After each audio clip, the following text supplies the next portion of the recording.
नमस्कार, स्वागत है आपका मेट्रो सिटी में और मैं हूं आपके साथ दुर्गेश पांडे। गुरुग्राम में लोक निर्माण विभाग की मनमानी एक बार फिर से देखने को मिली है। आपको बता दें कि जमीन अधिग्रहण के 56 साल बाद भी पीड़ित किसान को मुआवजा न देने पर अदालत के आदेश पर पीडब्ल्यूडी के कार्यालय को एक बार फिर से सील कर दिया गया है। साल 1966 में जमीन अधिग्रहण का करीब 2.5 लाख रुपए मुआवजा बताया गया था और 56 साल का कंपाउंड इंटरेस्ट बनने के बाद आधा एकड़ जमीन का करीब 8.5 करोड़ रुपए मुआवजा बनता है। इसे देने के लिए विभाग पीछे हट रहा है। करीब 2 महीने पहले भी अदालत के आदेश पर पीडब्ल्यूडी कार्यालय को सील कर दिया गया था। अदालत ने विभाग के अधिकारियों को समय देते हुए कार्यालय में लगाई गई सील को खोल दिया था, लेकिन निर्धारित समय बीत जाने के बाद भी पीड़ित किसान को मुआवजे का भुगतान नहीं किया गया है।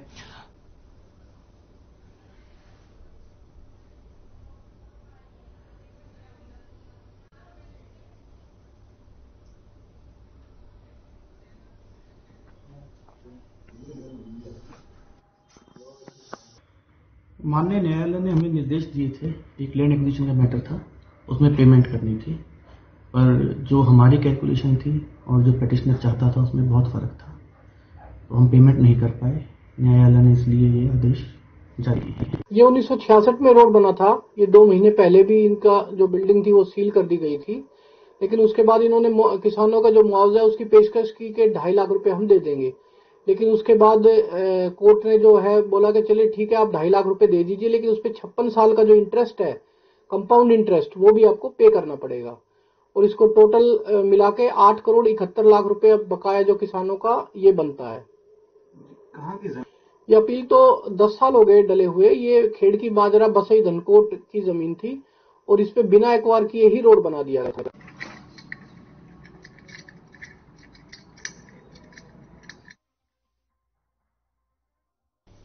देश के मशहूर सम्राट हॉस्पिटल में स्वास्थ्य विभाग ने गर्भपात की सूचना के बाद छापा मारा। स्वास्थ्य विभाग और पुलिस के साथ कार्रवाई करते हुए डॉक्टर उपेंद्र की पत्नी समेत 3 लोगों को गिरफ्तार किया गया, जबकि डॉक्टर उत्कर्ष मौके से फरार हो गया। आपको बता दें, आदर्श नगर थाना पुलिस ने डॉक्टर उपेंद्र के बेटे उत्कर्ष उपेंद्र की पत्नी समेत 4 लोगों के खिलाफ मुकदमा दर्ज किया है। आपको यह भी बता दें कि अस्पताल के स्वास्थ्य विभाग के अधिकारियों ने गर्भपात के तमाम औजार और 15,000 में से 7,500 रुपए की बरामदगी की है। वहीं डॉक्टर मान सिंह ने बताया कि अस्पताल के मालकिन समेत 3 स्टाफ के लोग गिरफ्तार हो चुके हैं, जबकि इस पूरे मामले का सौदा करने वाला डॉक्टर उत्कर्ष मौके से फरार है।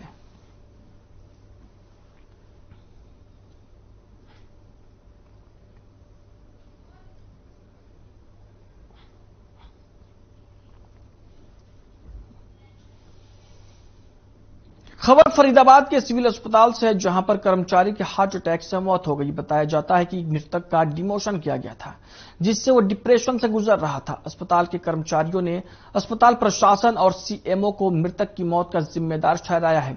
आपको बता दें कि मृतक वार्ड अटेंडेंट के पद पर काम कर रहा था और उसका डिमोशन कर उसे स्वीपर पर जोनिंग लेटर थमाया गया था, जिससे वो डिप्रेशन से गुजर रहा था। मामले में पीड़ित परिवार न्याय की मांग कर रहा है, लेकिन सीएमओ विनय गुप्ता ने पीड़ित परिवार को कोई आश्वासन नहीं दिया।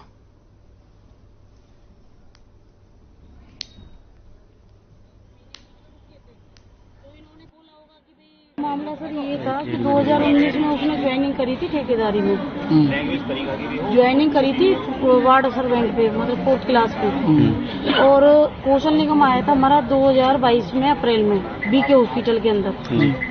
उससे 2-4 महीने पहले बिन बताए उसे सीपरों में डाल दिया जाता है। जब वो सीपरों में डाला गया तो उसे बताया नहीं गया था।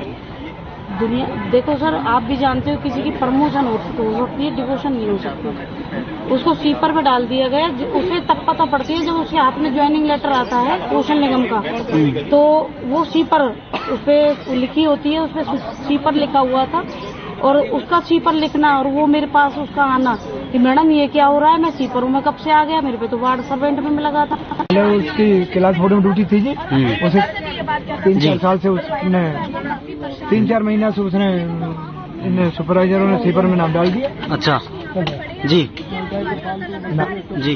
तो सर वो डेली टेंशन में था जी। हम पूछते थे बेटे क्या बात है, बोलो जी मेरे को स्लीपर में नाम डाल दिया, सुपरवाइजर डेली दुखी करते हैं, डेली गाली देते हैं, चलो डेली दुखी करते हैं जी, आपको हम काम करना पड़ेगा गाँव में स्लीपर में।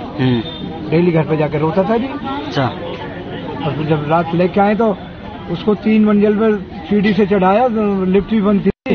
अच्छा। हाँ जी, इसी के लिए।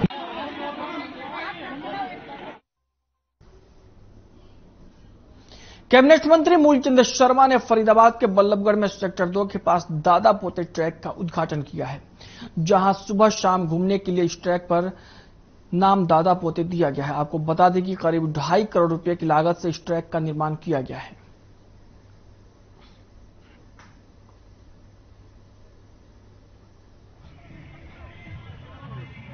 देश के प्रधानमंत्री आदरणीय नरेंद्र मोदी जी की जो परीक्षा पे चर्चा की परीक्षा आज हमने शुरुआत की है सेक्टर 3 से, कि बच्चे जब परीक्षा होते हैं, बच्चे प्रेशर में रहते हैं और प्रेशर मुक्त कैसे हों। आज हमने दिन की शुरुआत वहां से की है कि बच्चों को परीक्षा में कभी प्रेशर नहीं होना चाहिए। परीक्षा खुशी के साथ साथ बुलंदियों के साथ परीक्षा देनी चाहिए।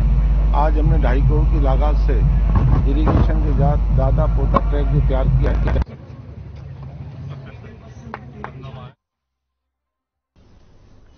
फरीदाबाद जिले के बल्लभगढ़ में गणतंत्र दिवस की सुरक्षा को लेकर पुलिस मुस्तैद नजर आ रही है। इस बार फरीदाबाद में 2000 से ज्यादा पुलिसकर्मियों की तैनाती हुई है। पुलिस ने हरियाणा रोडवेज के बल्लभगढ़ स्थित जिला डिपो में वाहनों, सवारियों के सामान की डॉग स्क्वाड और बम स्क्वाड के साथ चेकिंग की। हरियाणा पुलिस के सब इंस्पेक्टर उमेश कौशिक का कहना है कि हर संदिग्ध चीज पर पैनी नजर रखी जा रही है।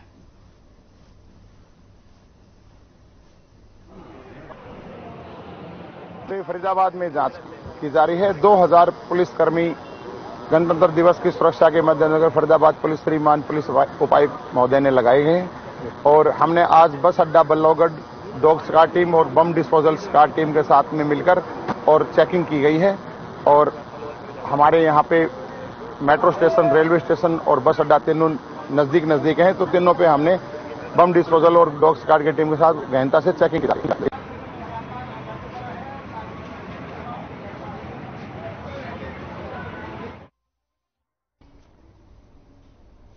झज्जर जिले के गांव कासनी के ग्रामीण जिला उपायुक्त कार्यालय पहुंचे, जहां परिवार पहचान पत्र के राशन कार्ड कट जाने पर ग्रामीणों को काफी दिक्कतों का सामना करना पड़ रहा है।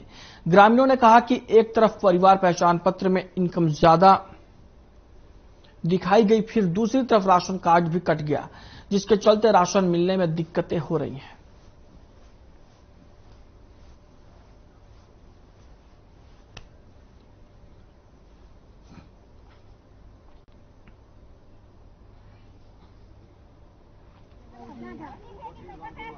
ये जी पहले मेरा बीपीएल कार्ड था जी, अब मेरा कार्ड दिया कार्ड जी, लड़का था जी 24 साल का, वो गया गुजर, अब 4 लड़की है। तो ये जितने भी हैं ये सबका कार्ड कटा हुआ है। इधर आ दो। तभी मैं समझता इनकम की है। हाँ जी, ज्यादा बढ़ा रखी है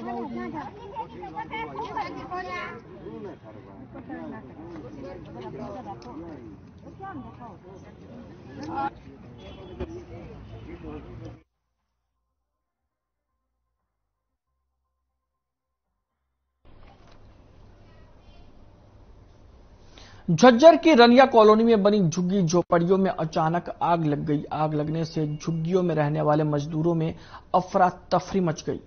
आग इतनी भयानक थी कि कई झुग्गियों को आग ने अपनी चपेट में ले लिया। वहीं आग लगने से सूचना मिलते ही मौके पर पहुंची दमकल विभाग की टीम ने कड़ी मशक्कत के बाद आग पर काबू पाया।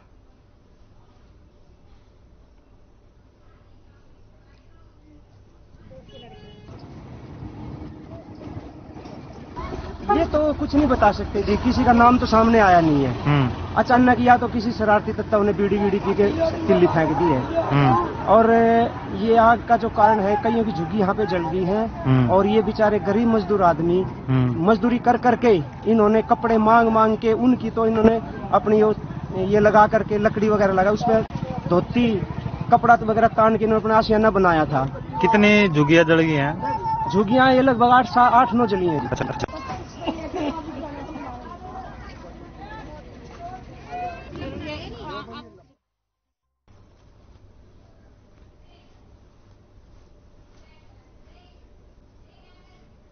बुलेटिन में फिलहाल वक्त एक ब्रेक का है, रुकते हैं कुछ पलों के लिए।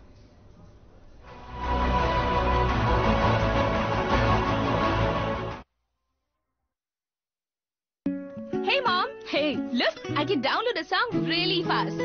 I can make dosas faster. Must be joking. Bus, 3 easy steps. Mix with water, spread batter, fry. गाना डाउनलोड हुआ? नहीं, पर तब तक मैं इडली बनाती हूँ। हमने बनाया किड्स से। मेरे जैसा कोई दूसरा? चुलबुलापन जिसकी हर बात में भूल जाए, जिंदगी में रंग भर दे। मेरी जैसी मेरी अपनी पताका चाय, गजब का स्वाद। देखें कौन नया खिलाड़ी आया है, समझा देते हैं, प्यार से समझाएंगे। ये तो अपनी जुबान है। जुबान एक हो तो दिल भी एक होने चाहिए। विमल बोलो जुबान केसरी। पंजाब है जसप्रीत का ठिकाना, मुंबई है आदर्श का आशियाना, केरल का गोविंद निवासी, कोलकाता में जन्मे है काशी। हर हिंदुस्तानी की शान, ARB बियरिंग जोड़े सारा Hindustan. Hey mom, hey, look, I can download a song really fast. I can make dosas faster. Must be joking. Bus, 3 easy steps. Mix with water, spread batter, fry. गाना डाउनलोड हुआ? नहीं, पर तब तक मैं इडली बनाती हूँ। हमने बनाया किड्स से। Hey mom, hey, look, I can download a song really fast. I can make dosas faster. Must be joking. Bus, 3 easy steps. Mix with water, spread batter, fry. गाना डाउनलोड हुआ? नहीं, पर तब तक मैं इडली बनाती हूँ। हमने बनाया किड्स से।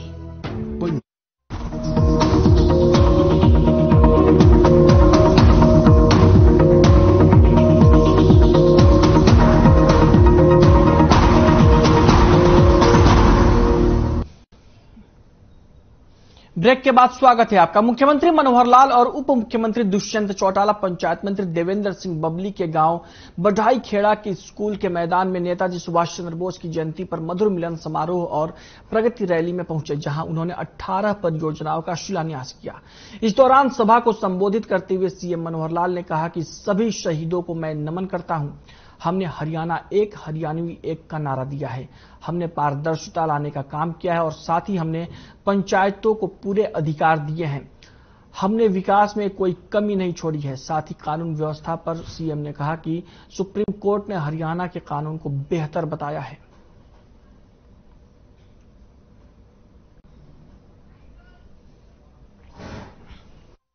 कि नेताजी ने जब आईएनए के नाम से जब आर्मी बनाई थी, उस समय हरियाणा का भी बहुत बड़ा योगदान था। उसमें हजारों की संख्या में नेताजी की सेना में यहां लोग थे, भर्ती हुए थे।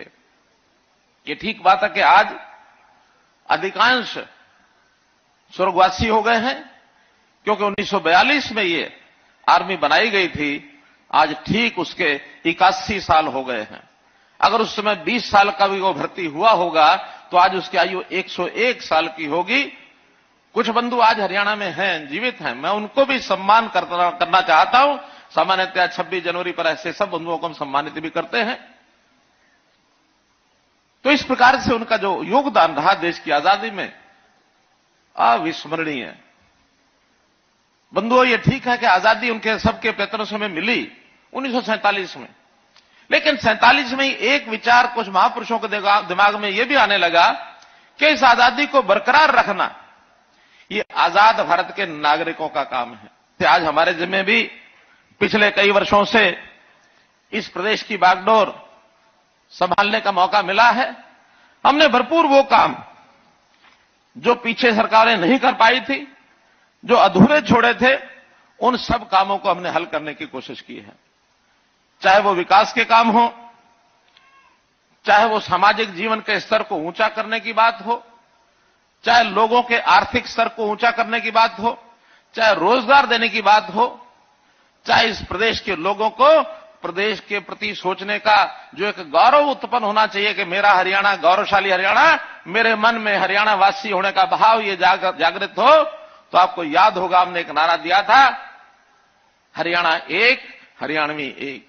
पंचायती राज व्यवस्थाएं पहले भी थी, लेकिन हमने आने के बाद कई परिवर्तन किए उसमें, और बड़ा परिवर्तन उसमें आपको ध्यान में है, ये पंचायतें पढ़ी लिखी होनी चाहिए। एक नियम कानून बनाया, उस कानून को लोगों ने चैलेंज किया, विपक्षी लोगों ने उसके ऊपर प्रश्न चिन्ह खड़े किए, आखिर वो हाई कोर्ट में, उसके बाद सुप्रीम कोर्ट में 45 दिन की सुनवाई के बाद सुप्रीम कोर्ट ने कहा कि हरियाणा का ये कानून बेहतर है, न केवल हरियाणा बल्कि दूसरे प्रदेशों को भी इसको लागू करना चाहिए। आखिर सरपंच, पंच, जिला परिषद, पंचायत समिति या नगर पालिका, नगर परिषद, उनमें पढ़े लिखे लोग होंगे तो विचार कर सकेंगे अपने समाज के बारे में, अपनी जनता के बारे में, वहां के विकास के बारे में। एक पंचायती राज का थर्ड टियर सिस्टम जिसको कहते हैं, एक तीसरी प्रकार की सरकार है। पहली सेंट्रल की केंद्र सरकार, दूसरी प्रदेश की सरकार, और तीसरी हमारी जो स्थानीय निकाय की सरकारें हैं, पंचायतें, जिला परिषद, पंचायत समितियां, ये फुल फ्लेज्ड अपने आप में एक प्रकार से पूरी अधिकार रखने वाली सरकार। पिछली सरकारों ने अधिकार नहीं दिए इन पंचायतों को, हमने आने के बाद सरकारों को पंचायतें दी, सरकार पंचायतों को अधिकार दिए, इंटर डिस्ट्रिक्ट काउंसिल बनाई और कहा कि आपके अधिकार सुरक्षित, जो पैसा आपका है वो आपके पास जाएगा, जैसा चाहो खर्च करो, जैसा चाहो खर्च करो। और उसमें निश्चित किसी को 20 लाख छोटा गांव है, बड़ा लाख गांव है, 30 लाख, 40 लाख, 50 लाख, 1 करोड़, 2 करोड़, 3 करोड़, बड़े बड़े गांव भी हैं। 30-30, 40-40 हजार की आबादी के हैं। 30-40 हजार की अगर आबादी होगी, उसको 7-8 करोड़ रुपया भी मिलता है। तो ये गांव अपने आप अपना प्रस्ताव पारित करें और अपने काम अपने आप कराएं। क्या कराना, क्या नहीं कराना, ये कराएं। पारदर्शिता लाने के लिए एक डिमांड थी सब तरफ से, बल्कि केंद्र सरकार की ओर से निर्देश था कि केंद्र सरकार पैसा तभी भेजेगी जब पारदर्शी तरीके से काम होगा, ये आने वाली शिकायतें नहीं आनी चाहिए। तो हमने उसमें पारदर्शिता का पैमाना लागू किया।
परिवारों का डेटा इकट्ठा किया। परिवार पहचान पत्र को लेकर मुख्यमंत्री मनोहर लाल ने बड़ी बात कही। विकास के लिए अच्छा काम कर रहे हैं पंचायत मंत्री। जितनी मांगे आई लगभग सभी पूरी होंगी, ये कहा मुख्यमंत्री मनोहर लाल ने टोहाना में प्रगति रैली के दौरान।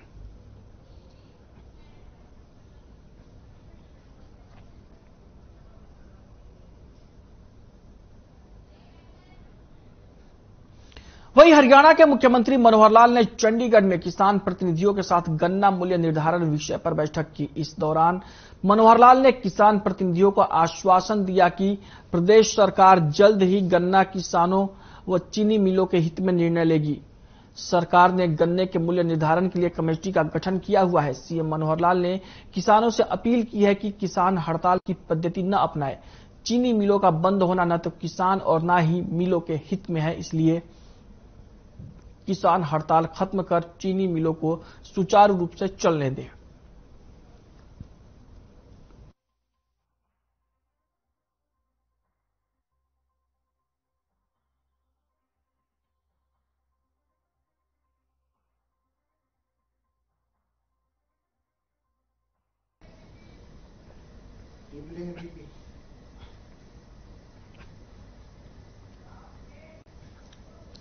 देश में आज नेताजी सुभाष चंद्र बोस की जयंती बड़े धूमधाम से मनाई गई। इसी कड़ी में अंबाला के सुभाष चंद्र बोस पार्क में भी नेताजी की जयंती गृह मंत्री अनिल विज की अध्यक्षता में मनाई गई। इस मौके पर हरियाणा के गृह मंत्री अनिल विज ने नेताजी को पुष्प अर्पित किए। इस मौके पर सैकड़ों की संख्या में बीजेपी कार्यकर्ता भी मौजूद रहे। इस मौके पर गृह मंत्री ने नेताजी की प्रतिमा पर पुष्प अर्पित किया और इसके साथ ही विपक्षियों पर जमकर निशाना साधा। समाजवादी पार्टी के नेता स्वामी प्रसाद मौर्य के रामायण को बैन करने के बयान पर गृह मंत्री अनिल विज ने अपनी तीखी प्रतिक्रिया दी। उन्होंने कहा कि मैं उससे पूछना चाहता हूं कि आप रामचरितमानस को जानते भी हैं या नहीं। अगर जानते नहीं हैं तो फिर मानने न मानने का सवाल ही पैदा नहीं होता। साथ ही कहा कि पहले हिंदू संस्कृति को जानो, पढ़ो और फिर उसके बाद कोई प्रतिक्रिया दो।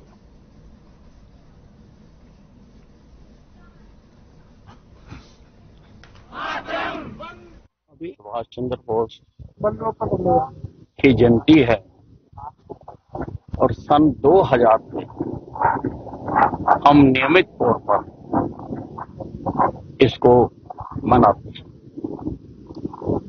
ये जहां हम खड़े हैं, इस शहर का सबसे गंदा स्थान था। सारे शहर का कूड़ा करकट यहां गिरता था और अंबाला छावनी के मजबूत भूमाफिया ने इसको अपने नाम करवाया।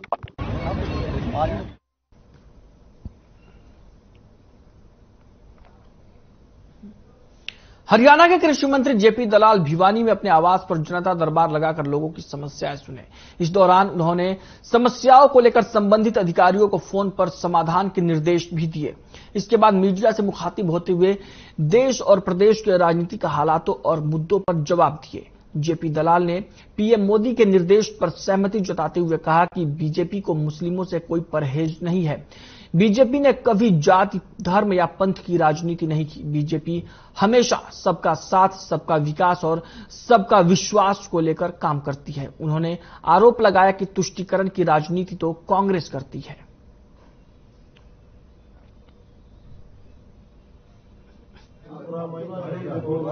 देखिए, मैं सभी जो गन्ना किसानों से प्रार्थना करता हूं कि कमेटी ने अभी निर्णय नहीं दिया है। आपके सारे जानकारी लेकर के, आपसे चर्चा करके आज भी हमारी मुलाकात जो है बहुत सारे किसान नेताओं से चंडीगढ़ में होनी है 6 बजे, और विचार विमर्श करके कि मिल चालू भी रहे, किसान को ठीक भाव भी मिले, ऐसा ना हो कि सब कुछ बिल्कुल कर्जे में दबे हुए मिल है कि बंद ही हो जाए। तो इन सारे मुद्दों को ध्यान में रख के फैसला लेना है। और हरियाणा सरकार का जो रिकॉर्ड रहा है, हमेशा उसने फैसले किसानों के हित में लिए हैं।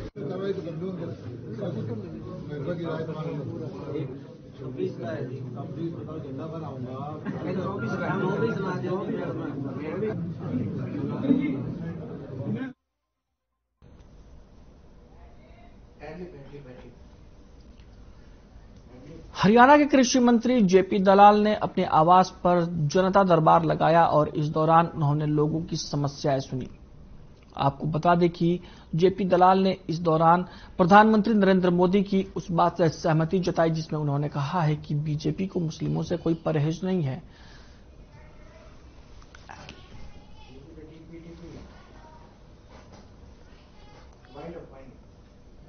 बुलेटिन में फिलहाल के लिए इतना ही। मुझे दीजिए इजाजत। नमस्कार।